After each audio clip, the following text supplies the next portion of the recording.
먼저 저희 동아일보를 포함해서 오늘 하자와 관련해서 특히 제1저자 등재 연구 논문과 관련돼서 고교생 신분이었던 조국 후보자 딸의 신분이 고교생이 아니라 박사로 등재되어 있다는 사실이 확인됐습니다. 함께 보시죠. 연구 끝난 논문의 박사 허위 기재까지 논란의 의학 논문 공식 연구기간이 2007년 6월 30일로 종료가 됐다는 거예요. 연구기간이 종료됐는데 한 달 뒤 고1이던 조국 후보자 딸이 인턴 2주 참여를 했어요. 연구 끝나고 인턴으로 참여했다는 거예요.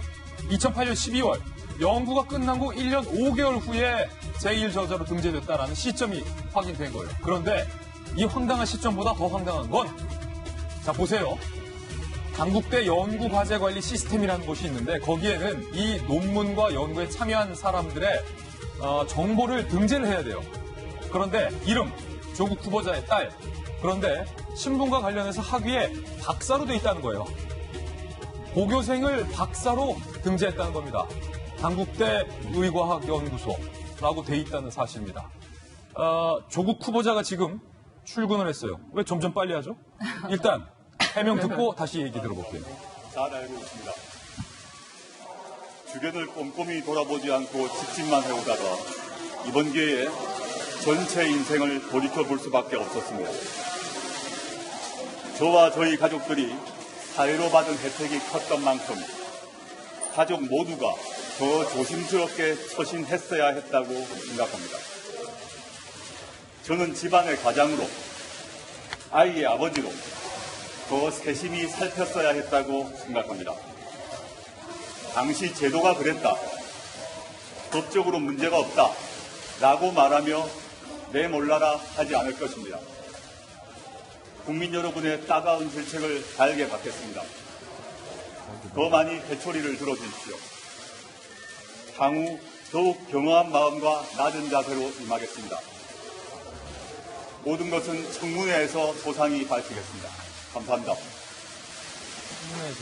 2015년에 딸 지도교수 만나셨던데 어떤 얘기 나누셨나요? 무슨 말인지 잘 모르겠습니다. 딸의 지도교수를 2015년에 만났는데 잘 부탁한다거나 장학금 부탁하신 적이 있으신가요? 없습니다. 나몰라라 하지 않겠다고 하셨는데 구체적으로 어떻게 하시겠다는 건가요?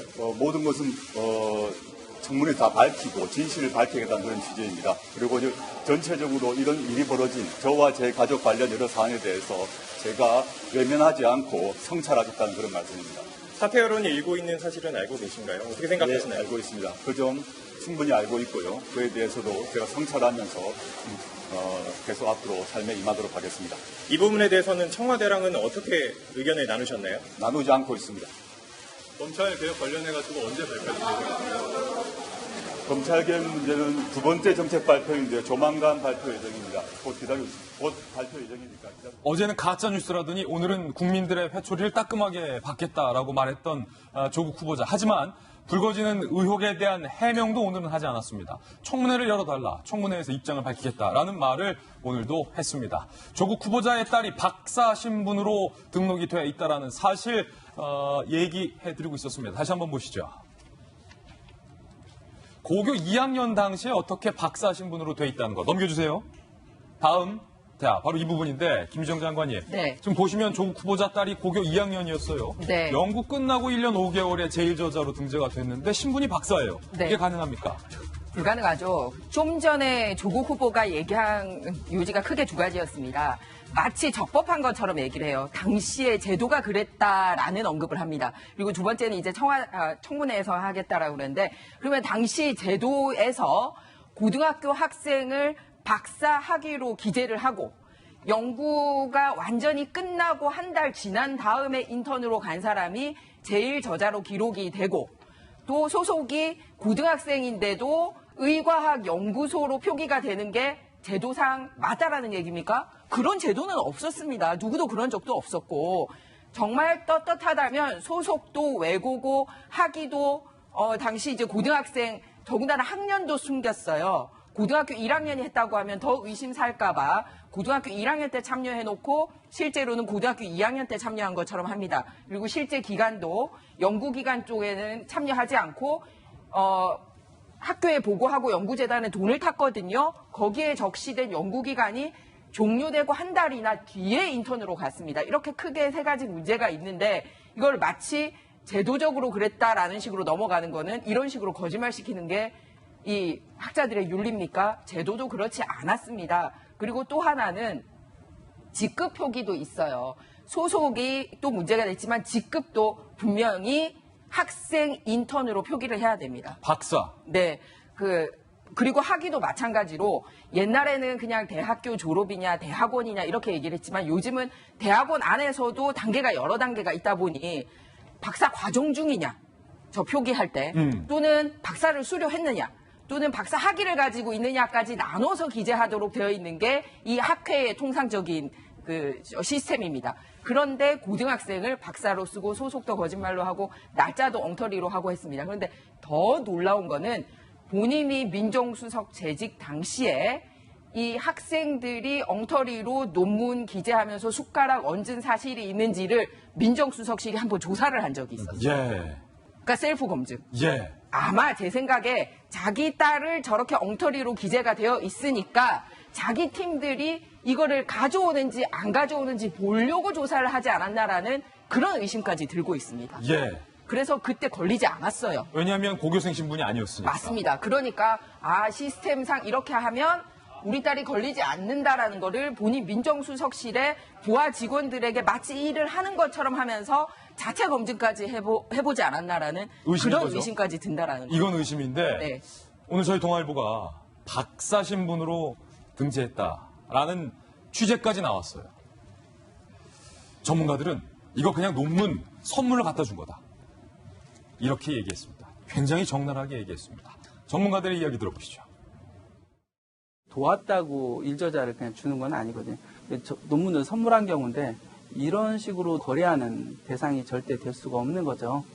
이런 일을 수정하지 않고 그냥 두면 그 학술지는 그냥 일단 내기만 하면은 되는구나 이렇게 되는 거죠. 그래서는 안 되는 겁니다.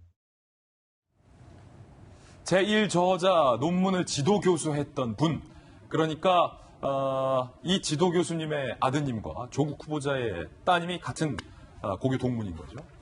방송에 나와서 이렇게 해명을 했습니다. 들어보시죠.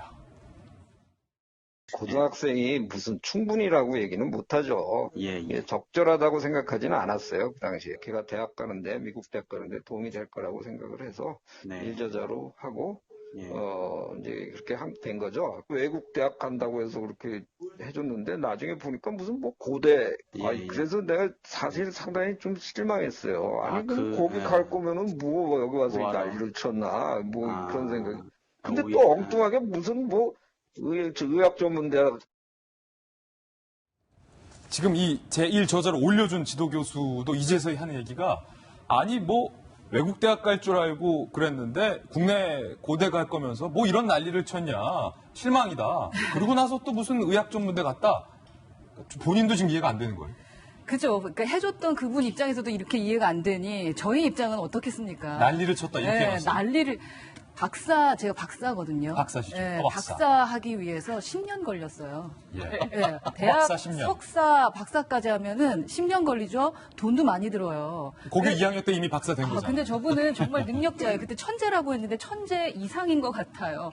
어떻게 갑자기 박사가 되느냐도 너무 신기하고 그 일저자로 해줬을 땐 그래 외국 나가서 열심히 해봐라. 그 분에 적법하진 않잖아요. 저는 이해가 안 갑니다. 그러나 그 원장 입장에서도 그래서 해줬는데 이게 무슨 날벼락이냐라는 지금 생각을 하고 계신 것 같습니다.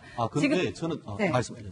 밀레니얼 세대가 왜 일어났는지 아십니까? 요즘 기업에서도요, 이 20대랑 어떻게 대화하느냐에 대한 대화법 공부 많이 하고 있어요. 20대의 생각은 저희랑 정말 많이 다릅니다. 그래서 정말 미안하고 정말 어떻게 해야 될지를 잘 모르겠는데 이들이 가장 싫어하는 게 뭐냐? 꼰대짓입니다. 꼰대짓.